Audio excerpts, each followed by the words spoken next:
7 rappers whose businesses failed. Whether it's starting their own clothing line, opening up stores, or creating record labels, rappers seem to be all about finding new ways to extend their brand and their cash flow. But what happens when the side hustle doesn't work out how it was planned to? From failed restaurants to disastrous music festivals, here are 7 rappers who didn't do well on their business ventures. Before we start the video, make sure you subscribe to our channel for daily uploads. Flavor Flav. If you don't know him for his music, you might know him for being a reality TV star. Flavor Flav has starred in multiple TV series, appeared in Super Bowl ads, but before that, he had a background in the restaurant business. Back in 2011, he and a partner launched a Clinton, Iowa restaurant called Flav's Fried Chicken, selling New York-style chicken made from Flav's secret recipe. At the grand opening, Flav made an appearance at the restaurant, greeted customers, and even cooked some of the chicken himself. Well, see, let me tell you like this. The unique thing about my chicken is the taste. You know what I'm saying? Doomed from the start, it was planted right next to a KFC, and it doesn't seem like they could handle the competition. After only 3 months in business, employees started complaining about their checks bouncing, and the restaurant closed its doors. Co-owner Nick Cimino accused Flav of being a fraud and said that Flav had close to nothing to do with organizing the business, yet he wanted a majority of the money. Flav added that he decided to stop doing business with Nick when he found out he was allowing expired food to be served under his watch and wasn't paying employees, which hurt his name. Soulja Boy. Soulja Boy has been known to be involved in many interesting business ideas. You might have heard that he owns his own Subway location, and I'm sure we all heard about the success of the Soulja Pods and the Soulja Console. But who watching this knows about the Soulja Board? Despite the fact that they don't actually hover, hoverboards were the most sought-after new tech item in 2015. They were everywhere you looked, on TV, in music videos, and Soulja capitalized on this trend by starting his own hoverboard company.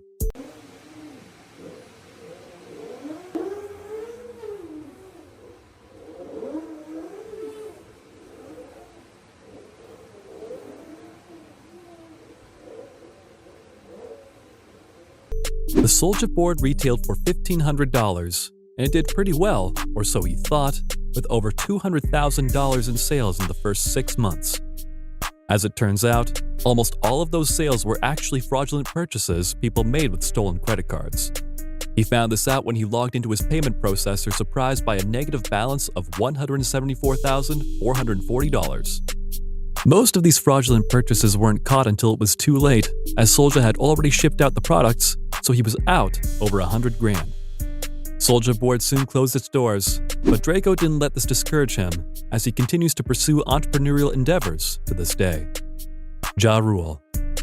Whether you have watched the documentaries or have seen the images spread across news sites and other media outlets, everyone knows about the utter failure that is Fyre Festival. Millions of dollars went out, 20-something million dollars was spent trying to put this festival on. So millions of dollars went to everywhere.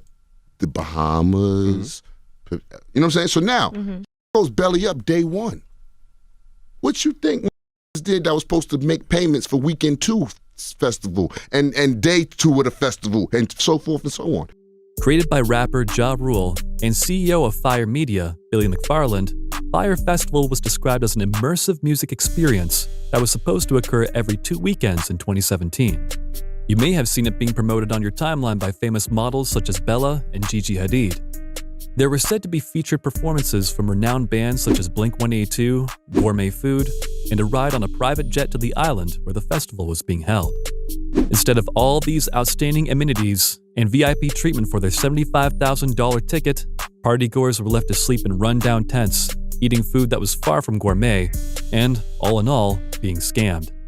While Ja Rule was involved with this massive disaster, he claimed that he was also scammed by McFarland, but that didn't stop them from being pinned together in a $100 million lawsuit. Whether we believe him or not, it's safe to say that Ja Rule's vision did not come to pass, and despite all the trouble the festival caused, he still thinks it was a good idea. Kanye West. Before Kanye West created his coveted and controversial fashion line Yeezy, he first made a swing at being a restaurant owner by attempting to bring the California-based Fatburger to Chicago. With his food company, KW Foods LLC, Kanye had permission to develop 10 locations within the Chicago area, with the first location being in Orland Park, a suburb 25 miles southwest of the Chi. Despite residents of the city loving the food, the location unfortunately had to be shut down because of an apparent lack of sales. In comparison to its other locations, Andy Whitehorn, CEO of Fatburger Corp., claimed that there wasn't a way to justify that this location should remain open. It just wasn't performing. Even though this location was a bust, Kanye's other place in Chicago's Beverly neighborhood is still going strong. Drake.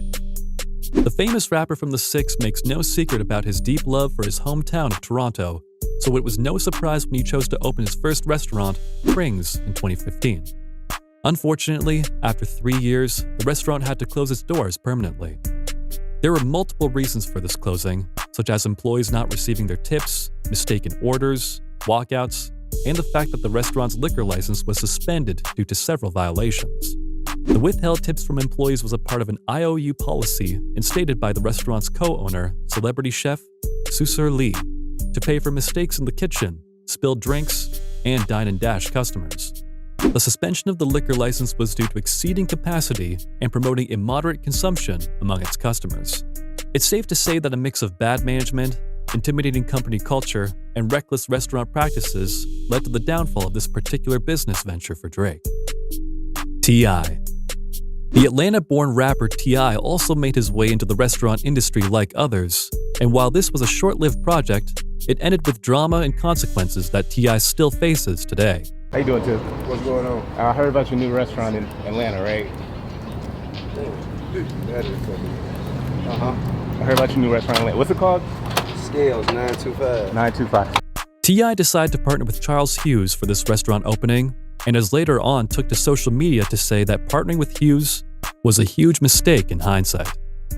While the restaurant opened in 2015 and received an eviction notice due to unpaid rent in August 2016, this was far from the only problem that crossed this rapper's path.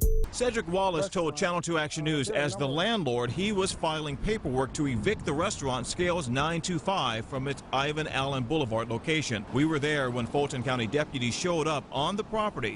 Before the eviction notice, Scales was under fire for its poor business practices that resulted in a wage theft lawsuit.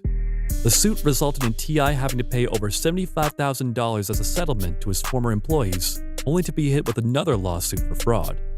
In his instance, T.I. was being blamed for laundering $40,000 for himself and his business partners, rather than paying the former reps of Scales 925. On top of all of this, in 2015, NBA player Glenn Rice Jr. was shot in the leg at the restaurant. All in all, not the best way to get the name of your business out there. You would think that this would be over by now, since it's been 3 years since the restaurant shut down, but that's not the case. The Georgia restaurant has now filed for Chapter 7 bankruptcy, with the amount owed being currently unknown. Diddy. With its first location opening in New York City in 1997, Justin's was named after Diddy's son and opened up its second location in Atlanta soon after the opening of the first. The restaurant that specialized in Caribbean and Southern food closed its doors after 14 years after speculations of renovating. Initially, no one was quite sure why the seemingly popular restaurant just went away, but with further digging, you can easily see the signs of why it went under. While Diddy claimed that he closed the restaurant due to wanting to pursue other business opportunities in fields such as music and fashion, other claims show that there is a bit more behind the restaurant's decline. In 2009, it was reported that the restaurant owed $8,000 in back taxes to the IRS. Not only that, but Tony Austin, formerly associated with Def Jam and currently president of the Russell Simmons Music Group, sued Diddy over a failure to maintain a safe environment for its patrons. This came from the fact that Austin himself was shot multiple times in the restaurant's parking lot in 2010. It's sad to see this ATL favorite go, but with allegations such as these, it seems like it was time. While we love to support our favorite artists and their business ventures, some just aren't all they're cracked up to be, as we can see. Maybe in the future, our faves will think twice before unapologetically standing behind a new idea, especially a restaurant. If you enjoyed the video, make sure to drop a like, and don't forget to subscribe.